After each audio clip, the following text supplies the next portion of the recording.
ओम श्री गणेशाय नमः। ओम श्री परमात्मने नमः। सभी गीता प्रेमी साधकों को सादर प्रणाम के साथ जय श्री कृष्ण। साधक संजीवनी में श्लोक क्रमांक 25 के विवेचन के बाद जो विशेष बात कही है वो अभी हम देख ले। सांसारिक भोग और ऐश्वर्य की कामना वाले मनुष्य अपने अपने इष्ट के पूजन आदि में तत्परता से लगे रहते हैं और इष्ट की प्रसन्नता के लिए सब काम करते हैं, परंतु भगवान के भजन ध्यान में लगने वाले जिस तत्व को प्राप्त होते हैं उसको प्राप्त न होकर वे बार बार सांसारिक तुच्छ भोगों को और नरकों तथा 84 लाख योनियों को प्राप्त होते रहते हैं। इस तरह जो मनुष्य जन्म पाकर भगवान के साथ प्रेम का संबंध जोड़कर उनको भी आनंद देने वाले हो सकते थे, वे सांसारिक तुच्छ कामनाओं में फंसकर और तुच्छ देवता पितर आदि के फेरे में पड़कर कितनी अनर्थ परंपरा को प्राप्त होते हैं। इसलिए मनुष्य को बड़ी सावधानी से केवल भगवान में ही लग जाना चाहिए। देवता पितर ऋषि मुनि मनुष्य आदि में भगवत बुद्धि हो और निष्काम भाव पूर्वक केवल उनकी पुष्टि के लिए, उनके हित के लिए ही उनकी सेवा पूजा की जाए तो भगवान की प्राप्ति हो जाती है। इन देवता आदि को भगवान से अलग मानना और अपना सकाम भाव रखना ही पतन का कारण है। भूत प्रेत पिशाच आदि योनि ही अशुद्ध है और उनकी पूजा विधि सामग्री आराधना आदि भी अत्यंत अपवित्र है। इनका पूजन करने वाले इनमें न तो भगवत बुद्धि कर सकते हैं और न निष्काम भाव ही रख सकते हैं, इसलिए उनका तो सर्वथा पतन ही होता है।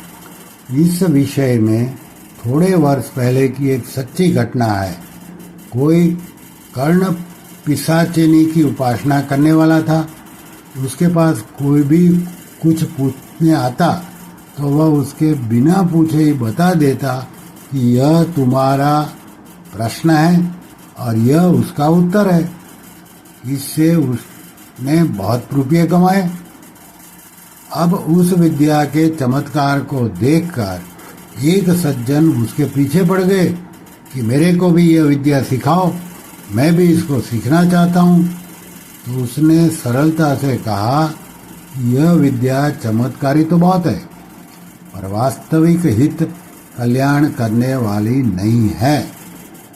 उससे यह पूछा गया कि आप दूसरे के बिना कहे ही उसके प्रश्न को और उत्तर को कैसे जानते आते हो? तो उसने कहा कि मैं अपने कान में विष्ठा लगाए रखता हूँ। जब कोई पूछने आता है तो उस समय कर्ण पिशाचिनी आकर मेरे कान में उसका प्रश्न और प्रश्न का उत्तर सुना देती है और मैं वैसा ही कह देता हूँ। फिर उससे पूछा गया कि आपका मरना कैसे होगा, इस विषय में आपने कुछ पूछा है कि नहीं? इस पर उसने कहा कि मेरा मरना तो नर्मदा के किनारे होगा। उसका शरीर शांत होने के बाद पता लगा कि जब वह अपना अंत समय जानकर नर्मदा में आए तब कर्ण पिशाचिनी सुक्री बनकर उसके सामने आ गई। उसको देखकर वह नर्मदा के तरफ भागा तो कर्ण पिशाचिनी ने उसको नर्मदा में जाने से पहले ही किनारे पर मार दिया। कारण यह था कि अगर वह नर्मदा में मरता तो उसकी सदगति हो जाती, परंतु कर्ण पिशाचिनी ने उसकी सदगति नहीं होने दी और उसका नर्मदा के किनारे पर ही मारकर अपने साथ ले गई। उसका तात्पर्य यह हुआ कि देवता पितर आदि की उपासना स्वरूप से त्याज्य नहीं है, परंतु भूत प्रेत पिशाच आदि की उपासना स्वरूप से ही त्याज्य है। कारण कि देवताओं में भगवत भाव और निष्काम भाव हो तो उसकी उपासना भी कल्याण करने वाली है, परंतु भूत प्रेत आदि की उपासना करने वालों की कभी सद्गति होती ही नहीं, दुर्गति ही होती है। हाँ, पारमार्थिक साधक भूत प्रेतों के उद्धार के लिए उनका श्राद्ध तर्पण कर सकते हैं, कारण कि उन भूत प्रेतों को अपना इष्ट मानकर उनकी उपासना करना ही पतन का कारण है। उनके उद्धार के लिए श्राद्ध तर्पण करना अर्थात उनको पिंड जल देना कोई दोष की बात नहीं है। संत परमात्माओं के द्वारा भी अनेक भूत प्रेतों का उद्धार हुआ है। श्री कृष्ण शरणं मम, श्री कृष्ण शरणं मम, श्री कृष्ण शरणं मम। ओम श्री कृष्णार्पणमस्तु।